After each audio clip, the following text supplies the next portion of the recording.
Capricorn, welcome to Arya angelic guidance. I hope आप सब अच्छे होंगे, अपने लाइफ में सब बढ़िया कर रहे होंगे और अपना ध्यान रख रहे होंगे। आज फिर आपके लिए रीडिंग लेके आई हूँ और हम देखने वाले हैं किस तरह का जस्टिस यूनिवर्स आपको दे रहा है। आइए देखते हैं। Cards please guide Capricorn. Okay, देखते हैं। Two of wands. Okay, may be आप कोई ट्रैवल का, कोई धार्मिक प्लेस यूनिवर्स चाहता है कि आपकी शायद कोई विश फुलफिलमेंट हो, या फिर यूनिवर्स चाहता है कि पहले आप उनसे मिल लो, उसके बाद आप कोई अपना कोई शुभ काम शुरू करो, या किसी चीज़ के लिए फाइट, कोई स्ट्रगल देख रहे हो। तो एक बार को मैं देख पा रही हूँ, वो चाहते हैं कि आप उनके पास आओ। ठीक है, एक ऐसा मैसेज मुझे मिला, ऊपर ऊपर से मैं दे दूँ, बाकी मैं कार्ड को एक्सप्लेन करूँगी, पर अभी जो मुझे डायरेक्ट मैसेज मिला मैं इसको ले रही हूँ। चैरियट, वाह। और भी देख लेते हैं, फिर बात करते हैं। Okay, okay. क्या बात है, क्या बात है। Oh my God, oh my God, oh God. क्या हो रहा है भाई साहब, ये क्या हो रहा है, ये क्या हो रहा है। ओ मेरे कैप्रिकॉन्स, क्यों उदास हो बाबू। क्यों उदास हो बाबा, बताओ। देख रहे हो ये क्या हो रहा है, ये कार्ड्स क्या क्या बता रहे हैं आपके लिए। मुझे बहुत जल्द ऐसा लग रहा है, या तो कोई लवर आपके लाइफ में आने वाला है बहुत जल्द, जो आपका सोलमेट होगा। ठीक है, बहुत जल्द। अगर सिंगल हो तो मैं बता दूं, नहीं तो कुछ लोग लव मैरिज का प्लान कर रहे थे। लव मैरिज सक्सेसफुल होगी, तो लव मैरिज होके रहेगी, उसको कोई रोक नहीं सकता। या फिर अगर आप कह रहे हो कि नहीं मैम, मेरे लिए तो लव मैरिज लिखी ही नहीं है, कोई अरेंज में भी आपका कोई पर्सन आ रहा है ना, वो भी बहुत ज़्यादा प्यार करने वाला आपसे, बहुत ही ज़्यादा, मतलब लाइक बहुत मैग्नेटिक अट्रैक्शन। ये पर्सन आपका सोलमेट होगा। And chariot. एक बात और, अगर दुखी हो ना, मेरा पार्टनर मुझे छोड़ के चला गया, वो वापस आएगा, वो डेफिनेटली वापस आएगा। पर कुछ लोग के लिए न्यू पर्सन भी हो सकता है, क्योंकि आप इस पर्सन के साथ न्यू न्यू बिगनिंग या न्यू फेज में जा रहे हो। मैरिज मुझे बहुत लोग की होते फिक्स होते, अगर बहुत वेट करे थे ना, भाई कब होगी, बहुत जल्द होगी। ठीक है, बहुत जल्द होगी, नेक्स्ट ईयर तक, और ये नेक्स्ट 2 इयर्स ले लो, नेक्स्ट ईयर और उसके नेक्स्ट ईयर, मतलब 25-26 में लेके चलो। स्पेशली 25 मुझे दिख रहा है, अगर मैरिज के लिए देख रहे हो तो। ठीक है, कि मुझे मैरिज ही करनी है, या मैरिज के लिए देख रहे हैं, तो मैं बता दूं 25 तक आपका बनेगा। मे बी शायद मैरिज 26 तक चला जाए, काम आपका 25 तक जाए, जो कि मैरिज के लिए अगर पेरेंट्स को मनाना, लव मैरिज ये फलाना, नहीं तो हो सकता है कुछ लोग के बहुत जल्दी मान जाए, कोई वही नहीं है। ठीक है, तो मैं इतना बता दूँ, लेकिन भाई लव लाइफ को लेके या लव को लेके मुझे बहुत बहुत धांसू। अब तक मैंने जितनी भी रीडिंग की, सबसे बेस्ट रीडिंग लव वाली ये है, मैं आपको बोल दूँ। जो कार्ड्स आपके आए हैं, मुझे समझ नहीं आ रहा मैं इसे बयां कैसे करूं। मे बी आप में से काफ़ी लोग अपने पार्टनर के साथ कोई फॉरेन टूर पे भी जा रहे हैं। फॉरेन टूर भी कर सकते हैं, अपनी फैमिली, अपने पार्टनर, स्पेशली अपने पार्टनर के साथ कोई फॉरेन टूर भी कर रहे हैं, मैं देख पा रही हूँ यहाँ पर आपका है। ठीक है, ये बुरा वक्त तो मैं खत्म, ये पता नहीं क्यों आया 9 of sword, I don't know, हो सकता है कोई चीज़ आपको बहुत परेशान कर रही है, बट आपकी लाइफ में हैप्पीनेस मैं देख पा रही हूँ है। कोई सक्सेस है, करियर को लेके सक्सेस है, कोई पास से आ रहा है, आ रहा है, मैरिज करना है किसी से, लव मैरिज करना है, सब कुछ है, मतलब बढ़िया बढ़िया एकदम। बस मैं इतना कहूँगी, हो सकता है वो ये चीज़ जो आपको मिल रही, मे बी शायद थोड़ी देर से मिल रही है, आपने पेशेंस और वेट बहुत किया हो, इस वजह से शायद आपकी थोड़ी उम्मीद टूटी हो मे बी। पर जस्टिस तो होके रहेगा। जस्टिस तो होके रहेगा, वो मिलता दिख रहा है आपके लिए। आइए देखते हैं आपके और कार्ड्स क्या है यहाँ पर। मेंडिंग। देखो, कुछ लोग के लिए मुझे दिख रहा है कि अगर आपका किसी से झगड़ा हो गया था, वो सेपरेशन हो गई थी, वो पर्सन छोड़ के चला गया था, तो वापस से दोस्ती हो जाएगी, वापस से रिश्ते जुड़ जाएँगे, या तो वो पर्सन जोड़ेगा या आप जोड़ोगे, स्पेशली वो आके जोड़ सकता है। ठीक है? दूसरा ये भी दिख रहा है, ज़रूरी नहीं कोई लव वाला ही चक्कर हो। अगर आपके फैमिली में ही जैसे मम्मी से झगड़ा हो गया, पापा से झगड़ा, बहन-भाई से झगड़ा हो गया, या कज़िन से आप नहीं बात कर रहे हो, या किसी फ्रेंड से आप बात नहीं कर रहे हो, तो उनसे भी आपकी बात होना शुरू हो जाएगी। जिनके साथ भी आपका रिश्ता में प्रॉब्लम आई ना, वो आपका रिश्ता उनके साथ फिर से अच्छा होता दिखाई दे रहा है। ठीक है? आइए देखते हैं। नेक्स्ट क्या है आपके लिए। ओके, इसे कोइंसिडेंस नहीं कहा जाता। ठीक है, ये कोइंसिडेंस नहीं है, ये कंफर्मेशन है। कोई सोलमेट आपकी लाइफ में आ रहा है, मतलब नहीं आपकी लाइफ में आ रहा है, मुझे कितनी खुशी हो रही है, मुझे बहुत अच्छा लग रहा है कि यार देखो, ऐसा पार्टनर होना चाहिए जो आपका सोलमेट हो, और इस तरह का ऐसा कनेक्शन हो। बहुत मुश्किल, बहुत रेयर मिलता है, बट आप लोग की ज़िंदगी में अब आ रहा है। You are blessed. ठीक है? तो आपका सोलमेट आ रहा है, जो आपके चाबी का ताला होगा या आपके ताले की चाबी होगी, ठीक है? वो आ रहा है आपकी ज़िंदगी में और हो सकता है कि शायद उन्हीं से आपका अभी कुछ समय के लिए सेपरेशन में गए थे, पर उन्हीं से आपका फिर से मिलन होता हुआ दिख रहा है, एक होते दिख रहे हो, ठीक है? और हो सकता है कि आप न्यू बिगिनिंग भी करो, नए फ़ेज़ पे जाओ, मैरिज वगैरह का भी फ़ैसला लो। यहाँ पर सॉलिट्यूड ओके। आप में से काफ़ी लोग मुझे दिखाई दे रहा है आपने खुद ही अपने आप को किसी चीज़ से अलग कर लिया, दूर कर लिया, वो भी अपने बेनिफिट के लिए क्योंकि आपको ऐसा लग रहा है कि शायद वो उस पल में उस पर्सन के साथ या उस चीज़ के साथ रहना सही नहीं थे।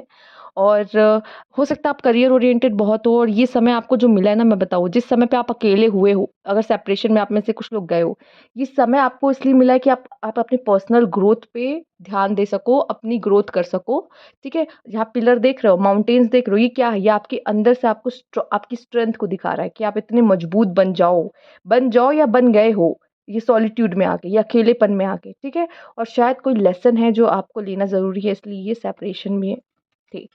ठीक है? मेंटल कॉन्फ्लिक्ट कुछ लोग चीज़ों को लेके शायद आप बहुत परेशान हो सकते हो, आपके माइंड में बहुत दुविधा हो सकती है, बहुत सारी चीज़ें आपके माइंड में चल सकती है, हो सकता है अकेले होने की वजह से बहुत सारी चीज़ें आपके दिमाग में आ रही है या बहुत सारी चीज़ों को लेके आप परेशान हो रहे हो, परेशान मत हो क्योंकि परेशान होने से कुछ नहीं होता, शायद ये 9 ऑफ सोर्ड वही बात है। ठीक है? यूनिवर्स पे थोड़ा भरोसा करो, यूनिवर्स कभी आपका बुरा या आपके अपनों का कभी कुछ बुरा नहीं चाहेगा। उसकी उनकी प्लानिंग सबसे बेस्ट होती है, अगर सेपरेट किया तो मिला भी तो रहा है। कोई ऐसे पर्सन से मिला रहा है जिसको आप डिज़र्व करते हो, फेयर लव आपको दे रहा है, तो कभी-कभी उन पे ट्रस्ट करो बजाए कि आप सोचो कि ये हो रहा है, वो हो रहा है, अब क्या होगा अब क्या होगा? पास्ट को लेके परेशान है, फ्यूचर को लेके परेशान है, प्रेज़ेंट में रहो। Radiance yes. आप एक लाइट वर्कर हो, आपके अंदर बहुत सारी लाइट है, पर रोशनी आपकी अगर डिम हो जाएगी तो आप दूसरों में कैसे बाँट पाओगे? तो पहले अपनी रोशनी को तेज़ करो, ठीक है? आपके अंदर गॉड लाइट है, यस आप यूनिवर्स के पार्ट हो। ठीक है? तो जो यूनिवर्स कर सकता है, जो यूनिवर्स के हाथ में वो आप में भी है, वो चीज़ आप भी कर सकते हो।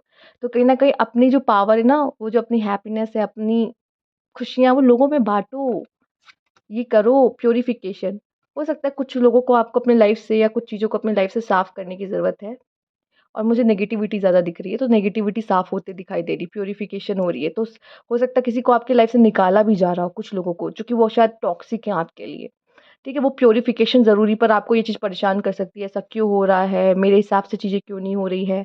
नहीं होगी आपके हिसाब से चीज़ें, क्योंकि यूनिवर्स के हिसाब से चीज़ें होती हैं, ठीक है? Get support from a trusted group a like minded friend आपको मदद देने वाली है, जिस तरह के आप हो उस तरह के आपके दोस्त होंगे, ठीक है? मतलब आपकी तरह सोचने वाले लोग अब आपको ग्रुप में होंगे वो आपकी मदद करेंगे, तो आपको सपोर्ट मिलता हुआ मुझे दिखाई दे रहा है, अपनों से। Create a sacred space for yourself in your home और प्लेस ऑफ वर्क जहाँ आप काम करते हो या जहाँ पे आप ज़्यादातर समय बिताते हो अपने घर में भी, वहाँ पे एक अपना रूम अच्छे से सजाओ यार, डेकोर करो, वहाँ अपना ज़्यादातर समय बिताते हो, तो जगह वहाँ जाके जैसा हो कि माइंड अच्छा हो गया। ये नहीं कि वहाँ बैठे-बैठे कुढ़ रहे हो, मतलब सोच रहे हो, कुछ भी फालतू सोच रहे हो, नेगेटिव सोच रहे हो, ऐसी जगह नहीं, ऐसी जगह जहाँ पे माइंड जाके एकदम शांत हो जाए। अपने लिए वो स्पेस क्रिएट करो, चाहे वर्क प्लेस पे हो, चाहे वो आपके लिए आपके घर पे हो, ठीक है? शैडो एंड लाइट यस यही तो बात है। आप अपने कोई गलत ट्रेट पे, ईगो पे या फिर ज़िद पे कहीं न कहीं काबू पा रहे हो और लाइट की तरफ जाते हुए दिखाई दे रहे हो। वर्क हो रहा है आप पे ये आपका जो पीरियड है ना जिसमें आप अकेले हो, ये आप पे वर्क करने के लिए और आप वर्क कर रहे हो। ऑफेंडेड एंड एनलाइटमेंट अब आप बहुत ज़्यादा लोगों से ऑफेंड नहीं होगे, इसने मुझे ये कहा, इसने मेरे साथ ये किया, वो किया, क्योंकि आपको यार आप कैप्रिकॉर्न हो, आपको तो ऑफेंड होने की ज़रूरत भी नहीं है, ठीक है? सैटर्न आपको खुद गवर्न करते हैं। आपके साथ किसी ने कुछ गलत बोला या किया, वो तो खुद पा जाएगा अपना कर्मा। आपको तो जवाब देना भी नहीं है और ऑफेंड होने की ज़रूरत ही नहीं है और शायद अब आप में से काफ़ी लोग इस चीज़ को शायद समझ जाओगे एंड एनलाइटमेंट मैं देख रही हूँ कि आपकी हो रही है, अवेकनिंग हो रही है, ठीक है? कोई पेनफुल ज़रूर समय से गुज़रे हो आप कैप्रिकॉर्न बट अब बस, अब बहुत हुआ। कंसीलमेंट मैं देख रही हूँ देखो, इसने कैसे मास्क पहन रखा है ना, जिसके साथ आपको जैसा रहना है उसके लिए उस हिसाब से आपको कंसील करना होगा।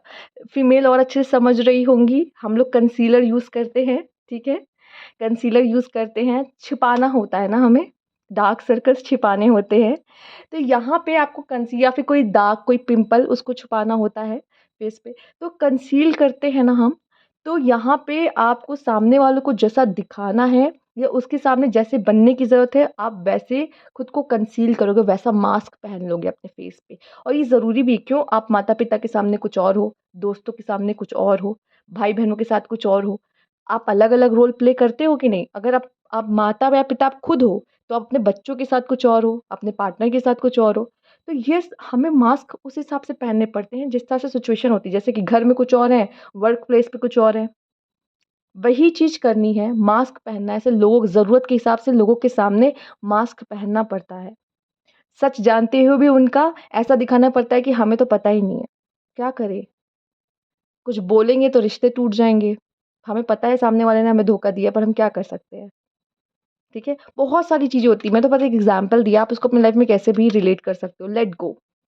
कुछ चीज़ों को लेट गो करना है। ये सबसे पहले तो मेंटल कॉन्फ्लिक्ट, एंड यहाँ पे आपके लिए आया भी था प्यूरिफिकेशन। साफ-सफाई करो, भाड़ में जाए, हटाओ, फेंको अपनी लाइफ़ से जो चीज़ें अच्छी नहीं है, सर्व नहीं करती, निकाल दो उसको। कट ऑफ करो उनसे। कोई बात डिस्टर्ब कर रही है, पास्ट की है, जैसे कि मैंने बोला पास्ट की कोई चीज़ परेशान कर रही है, उसको लेट गो करो। वो बात को भूलने की कोशिश करो, ठीक है? आइए देखते हैं कि शायद हो सकता है आपको किसी को माफ़ करने की ज़रूरत है, आप माफ़ नहीं कर पा रहे, क्योंकि उसकी बात आप भूल ही नहीं पा रहे हो कि इसने मेरे साथ ऐसा किया है। पर आपसे कहा जा रहा है लेट गो करो, माफ़ करो। कोई सॉल्यूशन, कोई क्वेश्चन है मन में, प्रश्न उठ रहे हैं, आंसर आपके अंदर है, मैं बता दूँ। आंसर ये की है, ये की आपके अंदर है। तो बाहर मत रास्ता खोजो, रास्ता आपके अंदर है, एंड यहाँ पे यूनिवर्स आपके साथ अलाइन हो रही है और आपसे कुछ बहुत अच्छा करवा सकती है, या आप जो चाहते हो वो आपको देने वाली है, करवा सकती है आपसे। वो आपको वहाँ तक पहुँचा सकती है। तो यूनिवर्स और आप अलाइन हो रहे हो। दोनों मिल के काम करोगे और अपनी बेहतरी के लिए काम करोगे। यस। Quarrel, resistance. ओह! कोशिश करो किसी भी तरह से क्वेरल से बचो, लड़ाई-झगड़े से बचो, ठीक है? और शायद आप हो सकता है आप में से कुछ लोग ऐसे हो जो लड़ाई को रेजिस्ट करो कि नहीं, मुझे कोई लड़ाई नहीं करनी, मुझे कोई लड़ाई नहीं करनी। कभी-कभी अपने लिए लड़ना पड़ता है और शायद जस्टिस ही यही आपसे कह रहा है, ठीक है? और अब कुछ लोगों को मना कर रहा है कि मत करो, ठीक है? मत करो, मत करो। पर मैं आपको देखो कैप्रिकॉर्न इन शॉर्ट बता दूँ, आपके जो राशि के कारक हैं वो है सैटर्न। आप जैसा कर्म करोगे वैसा फल आपको तुरंत मिलने वाला है। अच्छा तो अच्छा, बुरा तो बुरा। अब आप सोच लो मुझे क्या करना है? समझदार होगे तो खुद पता है कि मुझे क्या करना है। अच्छा करना है या बुरा करना है, किसी के साथ भी और अपने साथ भी। जो करोगे वैसा फल तुरंत मिलेगा। आपको फल मिलेगा ही मिलेगा उसका। आप तो बच भी नहीं सकते कैसे भी करके, ठीक है? कैसे भी नहीं बच सकते। आपके साथ कोई बुरा करेगा तो उसको उसका फल मिलेगा। तो आपको तो जवाब देने की ज़रूरत भी नहीं है यहाँ पर, ठीक है? बहुत पावरफुल हो आप। तो थोड़ा-सा चीज़ों को समझो, ठीक है? हो सकता है किसी चीज़ को आप रेज़िस्ट करो, नहीं मैं इस चीज़ को भूल नहीं पा रहा, या मैं इसको भुला नहीं पा रहा, या मैं न्यू बिगिनिंग नहीं करना चाहता। रेज़िस्टेंस की एनर्जीज़ को छोड़ो, यहाँ पे कहा जा रहा है, रेज़िस्ट मत करो, न्यू चीज़ों को अपनाओ, ठीक है? चेंजेस लेकर आओ, और कभी-कभी अपने लिए लड़ना पड़ता है तो लड़ो, या फिर आपको लग रहा है मैं गलत हूँ और मैं लड़ रहा हूँ तो मत लड़ो, ईगो के चक्कर में लड़ रहा हो तो मत लड़ो, यही कहूँगी, ठीक है? क्योंकि फिर उसका परिणाम भी मिलेगा। तो ये थी आपकी रीडिंग। अगर आपको अच्छी लगी तो लाइक कीजिएगा, सब्सक्राइब हमारे चैनल अभी तक नहीं किया है तो कमेंट बॉक्स में ज़रूर बताइएगा। Thank you for watching.